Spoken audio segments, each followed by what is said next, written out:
गुरुभ्यो नमः। हरिः ओम्।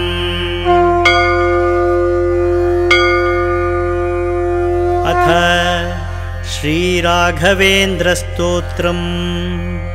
श्रीपूर्णबोधगुरुतीर्थपयोब्धिपार कामारिमाक्षविषमाक्षशिरस्पृशन्ती पूर्वोत्तरामिततरङ्गचरत्सु हंस देवालिसेवितपराङ्घ्रिपयोजलग्न जीवेशभेदगुणपूर्तिजगत्सु सत्त्व नीचोच्चभावमुखनक्रगणैः समेता दुर्वाद्यजापतिकिलैर्गुरुराघवेन्द्र वाग्देवता सरिदमुं विमलीकरोतु।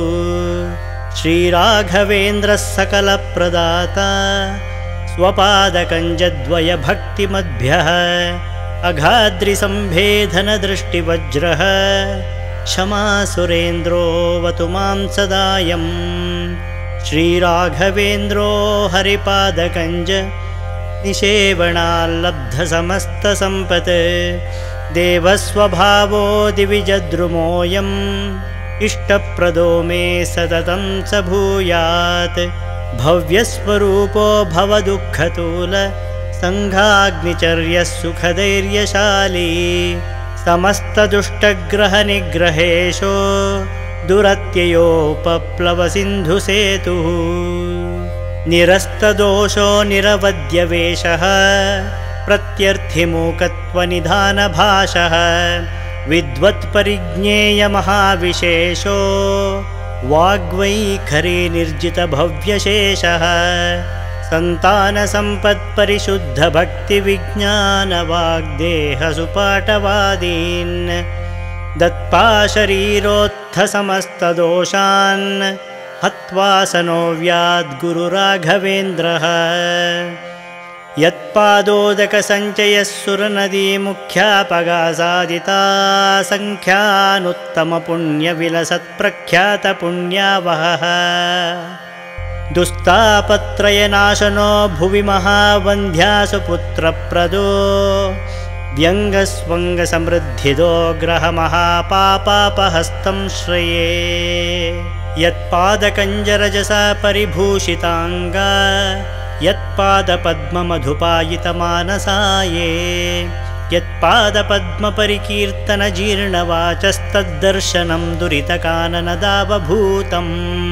सर्वतन्त्रस्वतन्त्रोऽसौ श्रीमध्वमतवर्धनः विजयीन्द्रकराब्जोत्थ सुधीन्द्रवरपुत्रकः श्रीराघवेन्द्रो यतिराट् गुरुर्मे स्याद्भयापहः।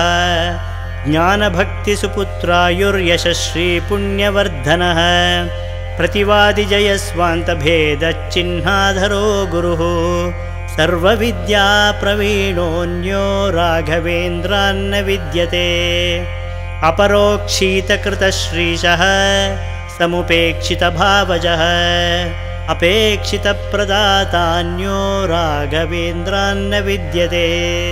दयादाक्षिण्यवैराग्य वाक्पाटवमुखाङ्कितः शापानुग्रहशक्तोऽन्यो राघवेन्द्रान्न विद्यते।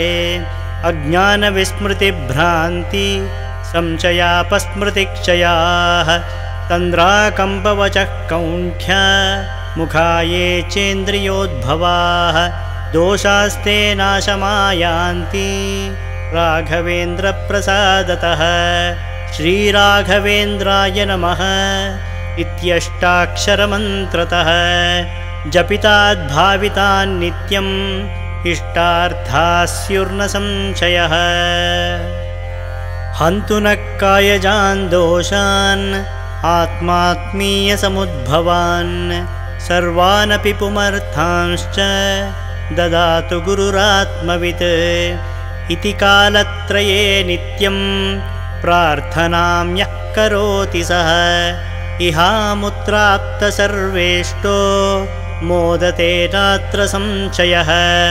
अगम्यमहिमा लोके राघवेन्द्रो महायशाः श्रीमध्वमतदुग्धाब्धि चन्द्रोऽवतु सदा नगः।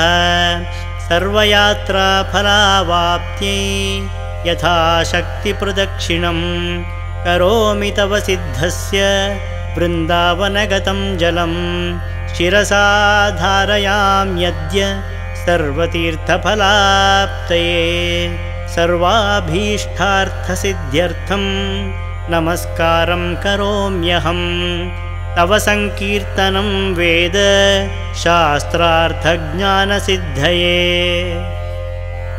संसारे क्षयसागरे प्रकृतितो गाधे सदा दुस्तरे सर्वावद्यजलग्रहैरनुपमैः कामादिभङ्गाकुले नानाविभ्रमदुर्भ्रमे मितभयस्तोमादिफेनोत्कटे दुःखोत्कृष्टविषयसमुद्धर गुरो माम् अग्नरूपं सदा राघवेन्द्रगुरुस्तोत्रं यः पठेद्भक्तिपूर्वकं तस्य कुष्ठादिरोगाणां निवृत्तिस्त्वरया भवेत् अन्धोऽपि दिव्यदृष्टिः स्यादेडमूकोऽपि वाक्पतिः पूर्णायुः पूर्णसम्पत्तिस्तोत्रस्यास्य जपाद्भवेत् यः पिबेज्जलमेतेन स्तोत्रेणैवाभिमन्त्रितं तस्य कुक्षिगता दोषाः सर्वे नश्यन्ति तत्क्षणात्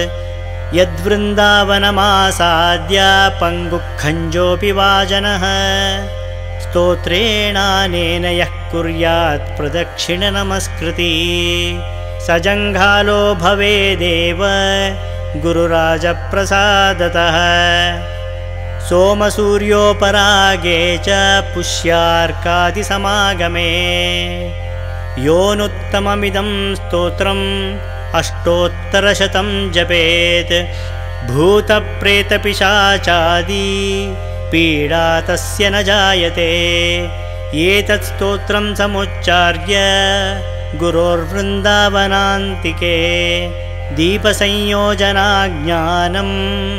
पुत्रलाभो भवेद्ध्रुवम् परवादिजयो दिव्यज्ञानभक्त्यादिवर्धनं सर्वाभीष्टप्रवृद्धिः स्यान्नात्र कार्या विचारणा राजचोरमहाव्याघ्रसर्पनक्रादिपीडनं न जायते स्य स्तोत्रस्य प्रभावान्नात्र संशयः यो भक्त्या गुरुराघवेन्द्रचरणद्वन्द्वं स्मरन्यः पठेत् स्तोत्रं दिव्यमिदं सदा न हि भवेत् तस्या सुखं किञ्चन किं त्विष्टार्थसमृद्धिरेव कमलानाथप्रसादोदयात् कीर्तिर्दिग्विदिता विभूतिरतुला साक्षी हयास्योऽत्र हि इति श्रीराघवेन्द्रार्य गुरुराजप्रसादतः कृतं स्तोत्रम् इदं